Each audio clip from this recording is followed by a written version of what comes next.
प्रस्तुत है हरियाणा राज्य की साप्ताहिक समाचार समीक्षा। लेखक हैं वरिष्ठ पत्रकार संजीव शर्मा। वाचिका रत्तिका।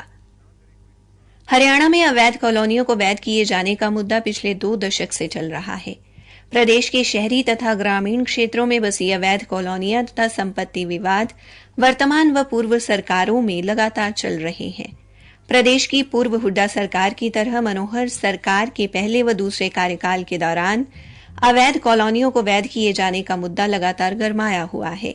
प्रदेश में हजारों की संख्या में बसी हुई अवैध कॉलोनियों में रहने वाले लोगों के पास वोट का अधिकार तो है, लेकिन कॉलोनियां नियमित न होने के कारण वो बिजली, पानी जैसी मूलभूत सुविधाओं से वंचित हैं। इसी मुद्दे को लेकर पिछले कई वर्षों से विपक्ष द्वारा लगातार सरकार की घेराबंदी की जा रही है। इन अवैध कॉलोनियों में रहने वाले ज्यादातर लोग देश के दूसरे राज्यों से हरियाणा में रोजी रोटी की तलाश में आकर बसने वाले हैं। इनमें से बड़ी संख्या में ऐसे लोग भी शामिल हैं जो सरकार की योजनाओं के तहत मासिक राशन भी ले रहे हैं। इनके पास हरियाणा के सभी दस्तावेज होने के बावजूद इनके आवासीय क्षेत्रों को सरकार द्वारा नियमित नहीं माना जा रहा था। पूर्व हुड्डा सरकार ने भी अपने 10 साल के कार्यकाल के दौरान 874 अवैध कॉलोनियों को वैध घोषित किया था। वर्ष 2014 में सत्ता में आई मनोहर सरकार पर इन कॉलोनियों को वैध घोषित करने को लेकर दबाव बना हुआ था। प्रदेश के लोगों को राहत देते हुए हरियाणा सरकार ने पिछले सप्ताह प्रदेश में 450 अनधिकृत कॉलोनियों को नियमित करने का ऐलान किया है। इनमें नगर एवं ग्राम आयोजना विभाग की 239 कॉलोनियां तथा शहरी स्थानीय निकाय विभाग की 211 कॉलोनियां शामिल हैं। ऐसी कॉलोनियों में मूलभूत विकास कार्यों हेतु 500 करोड़ रुपए का प्रावधान किया गया है। पिछले 9 वर्षों में वर्तमान सरकार 1856 अवैध कॉलोनियों को वैध कर चुकी है। प्रदेश के शहरी क्षेत्रों में अभी भी भारी संख्या में अवैध कॉलोनियां हैं जिन्हें नियमित करने की प्रक्रिया जारी है। शहरी क्षेत्रों के बाद अब सरकार ने ग्रामीण क्षेत्रों में लाल डोरे से बाहर बने आवासीय क्षेत्रों को पंचायती सीमाओं में शामिल करने की कवायद शुरू कर दी है।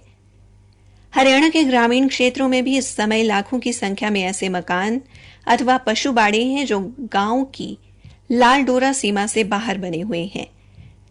देश के आजाद होने से पहले वर्ष 1908 में अंग्रेजों ने गांव के लिए लाल डोरा सिस्टम की शुरुआत की थी, जिसे मनोहर सरकार ने आकर खत्म किया है। गांव की जनसंख्या लगातार बढ़ रही है, जिसके चलते लोगों ने गांव में बाहरी क्षेत्रों में मकान बना लिए हैं। इन मकानों के साथ भी शहरी क्षेत्रों में निगम व पालिका की सीमा से बाहर बसी अवैध कॉलोनियों वाली स्थिति बनी हुई है।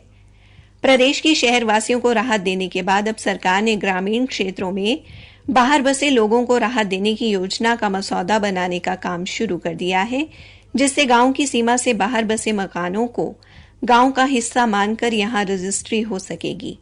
पिछले वर्षों के दौरान अस्तित्व में आई अवैध कॉलोनियों को जहां एक तरफ नियमित किया जा रहा है, वहीं दूसरी तरफ भविष्य में दोबारा अवैध कॉलोनियां न पनपे, इसके लिए भी सरकार ने ठोस कदम उठाने शुरू कर दिए हैं। पालिका क्षेत्रों में भूखंड और मकानों की रजिस्ट्री के साथ संपत्ति पहचान पत्र को अनिवार्य कर दिया गया है। अब हरियाणा में उसी भूखंड व मकान की रजिस्ट्री होगी जिसकी प्रॉपर्टी आईडी बनी होगी। हरियाणा में कई दशकों से चले आ रहे अवैध निर्माण के खेल को रोकने के लिए वर्तमान सरकार ने जहां लोगों के हितों को ध्यान में रखकर वर्षों से रह रहे लोगों को मूलभूत सुविधाएं प्रदान की हैं, वहीं भविष्य में ऐसी कॉलोनियों को अस्तित्व में आने से रोकने की दिशा में भी काम शुरू किया गया है। वोट की राजनीति तथा अफसरशाही की मिलीभगत से रातों रात अवैध कॉलोनियां तो अस्तित्व में आ जाती हैं, लेकिन सरकार उन्हें उजाड़ पाने में पूरी तरह से असमर्थ रहती है, जिसका खामियाजा उन लोगों को भुगतना पड़ता है जिनके द्वारा भरे जाने वाले करों से अवैध कॉलोनियों में रहने वाले लोगों को सुविधाएं देना सरकार की मजबूरी बन जाती है। ऐसे में राजनीतिक दलों को वोट बैंक की राजनीति से ऊपर उठकर अपनी जिम्मेदारी समझकर ये सोचना होगा कि वो निजी हितों के चलते इस तरह की अवैध कॉलोनियां ना बसने दें। इसी के साथ समाचार समीक्षा समाप्त हुई।